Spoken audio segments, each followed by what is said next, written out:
Ladies and gentlemen, thanks for your attention and thanks for coming here today. My name is Sean Brimley. I'm the Executive Vice President here at CNAS. We at CNAS are very proud of the role that we play in promoting the careers of tomorrow's national security leaders. Adjusted for size, CNAS has placed a greater percentage of its young analysts in the government service than any other think tank in Washington. This mission for us is not an afterthought, but rather it's essential to our DNA. It's part of who we are. One of the most significant things we do at CNAS is to annually award one of our top young scholars, the Lieutenant Andrew Bacevich Jr. Memorial Fellowship. And we put together a short video that can explain to you better than I could the fellowship and why we at CNAS take it so seriously. So if you could run the video, please.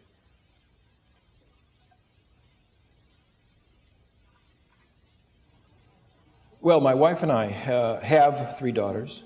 We had 1 son. He was the third of the 4 children, and he was a good boy, and we loved him dearly.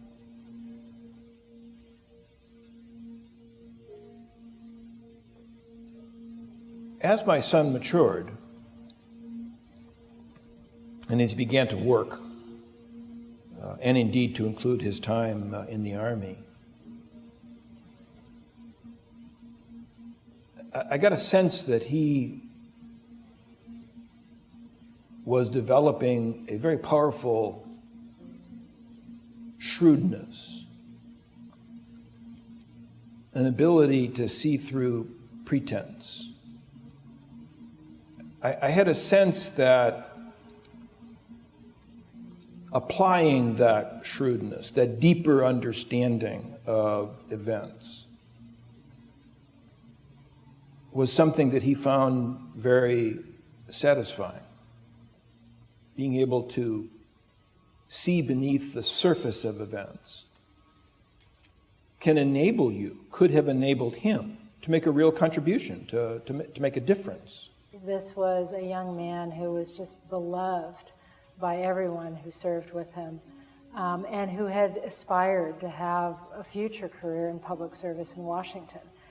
And we just felt that we wanted to honor him, and we wanted to do that by lifting up other young people who had that same commitment to courage and integrity and public service that Lieutenant Bacevich did. So when I was awarded the Bacevich Fellow, the family had provided us this picture that we used for the first time it was awarded in June of 2007. And I felt that it was important for me as the first Bacevich Fellow not to have that picture. And so that picture I printed out. I had it printed and framed for myself to put on my desk. And that picture followed me, and it will follow me for the rest of my career. And for me, it's a constant reminder of what national security decisions mean, and the importance of getting it right, and the importance of not being flip and cavalier about weighing use of force decisions that can ultimately result in people losing their lives. So I always had this idea that I wanted to come to CNAS, and the Bacevich Fellowship is part of that consideration. I get to work in a really collaborative environment where I'm constantly learning. Junior researchers can be able to engage in the policy conversation at a higher level during their time here. What makes the Center for New American Security so unique and such an exciting place to work is that from the foundation of this organization, there's a focus on the next generation of national security leaders. And that focus is embedded in the motto that we say to ourselves all the time. We are an institute of futures, not formers. The Bacevich Fellowship is one of the most important things that's ever happened to me aside from being married and having a child. And I don't say that lightly. Not a week goes by where I don't look back at the times and experiences I had at CNAS and the experiences that were afforded to me by the Bacevich Fellowship. And without those, I know for a fact I wouldn't be where I am today. And I'm very proud of those accomplishments, but I'm also just gratefully honored and humbled by the opportunity to have served as a Bacevich Fellow during a very formative period in my professional life. Bacevich Fellows have started to be present in all the different elements of statecraft, and I think what that means to me is that, you know, as a aggregate class of Bacevich Fellows, we are, you know, in our own little way, you know, living and having the careers that maybe Lieutenant Bacevich would have had. And so I'd like to think that it's a good fitting tribute to him. You can imagine the very first time the award was given in June of 2007, we had the Bacevich family with us, and it was a very emotional event. I think everybody on the stage was in tears over the course of the ceremony, if you will. It's just been a wonderful honor for us to be able to use the Bacevich name to lift up these talented young people and help them launch their careers in public service. The initiative for creating the fellowship in my son's name was entirely the work of CNAS. It wasn't something I suggested. It wasn't something I would have dared to suggest. But I can tell you that my family was deeply touched at this remembrance of our son, my son, and that we remain grateful for what CNAS has done.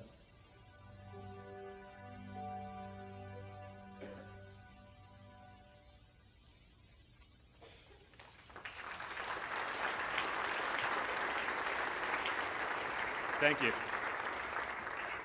And thank you to all the folks that were involved in making that video possible.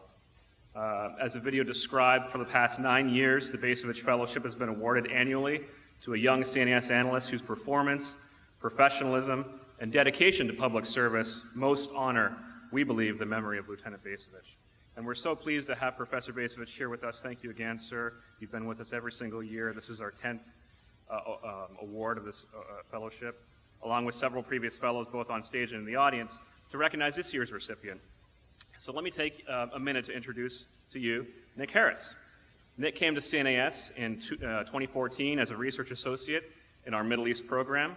He came to us having worked at American University and the National Defense University and having traveled very widely throughout the Middle East. Having been closely connected to CNAS since its inception and having held the honor of being the first Bacevich Fellow, I can tell you that Nick is among the most deserving of recipients for this fellowship. He has that combination of raw intellect and work ethic that points to a successful career as an analyst. He also has the all too rare qualities of humility, creativity, and vision that clearly mark him as a future leader. And finally, he has a foundation rooted in selfless compassion, respect, and importantly, good-natured cheer that make him a special colleague and a good friend to all of us. And all of these qualities together make him an obvious choice for the Bacevich Fellowship, as these are all qualities that Lieutenant Bacevich had in abundance as well. So in enduring recognition of Lieutenant Andrew Bacevich's exceptional commitment to the service of our nation, it is my pleasure to introduce you to Nick Harris, the 10th Lieutenant Andrew Bacevich National Security Fellow.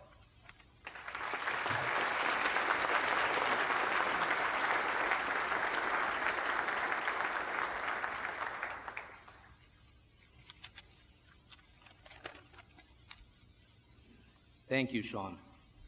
Thank you, Sean, for your always thoughtful leadership within this great organization and for your commitment to mentor and to empower the rising generation of U.S. national security leaders. I would like to express my gratitude to my CNAS family, my excellent and sharp-minded colleagues who challenge and inspire me to be a better analyst and a better person. I want to thank my wife, Vanna, for her steadfast support, her continued good humor, and her love. And to Dr. Bacevich, I want to thank you for honoring all of us for being here today and for helping us somberly, but also joyfully, bear witness to the memory of your son. Lieutenant Bacevich's desire to serve his country beyond the battlefield, his dream of building a career and making an impact on the design and execution of U.S. national security policy is alive and flourishing. Over the last decade since the establishment of the first Lieutenant Andrew J. Bacevich Jr. Fellowship, 9 highly intelligent, hard-working, and deeply thoughtful individuals have honored his memory. They have honored his memory by making this fellowship the premier pathway for young professionals in national security policy to live out the dream of its namesake. Lieutenant Bacevich's spirit and determination to overcome the obstacles on his road to the service of his nation imbues us all. I am therefore humbled and honored to receive this opportunity to serve as the 10th Bacevich Fellow. Perched here in Washington, D.C., it's all too easy to get lost in the whirl and the rush of crafting strategy that can ultimately call on men and women to risk their lives on behalf of policy that we deem to be in America's interests and its values. It is all too easy to forget that there are real people who are asked to carry out these policies in dangerous places and in ambiguous circumstances. And just like Lieutenant Bacevich, they willingly bear the burden of executing the policy prescriptions that are crafted here in Washington, D.C., and they are the first to suffer the consequences that result from these policies. Therefore, this fellowship is a formidable challenge. It is a trumpet call to avoid grandiosity. It is a warning shot to think through, as much as humanly possible, the real-world consequences of our policy on real-life people. It is a test to be ever mindful and respectful of the real and lasting human cost that national security policy prescriptions can have. The debate over when and by what means the United States should use military force to shape global events has consequences now and for future generations. As the careful custodian of this fellowship, of this dream-given form, and in my role as a mentor to others, I pledge that I will always be mindful of my duty as the Bacevich Fellow, my duty to remember those who bravely bear the real-world consequences of policies enacted in the name of American security. Thank you.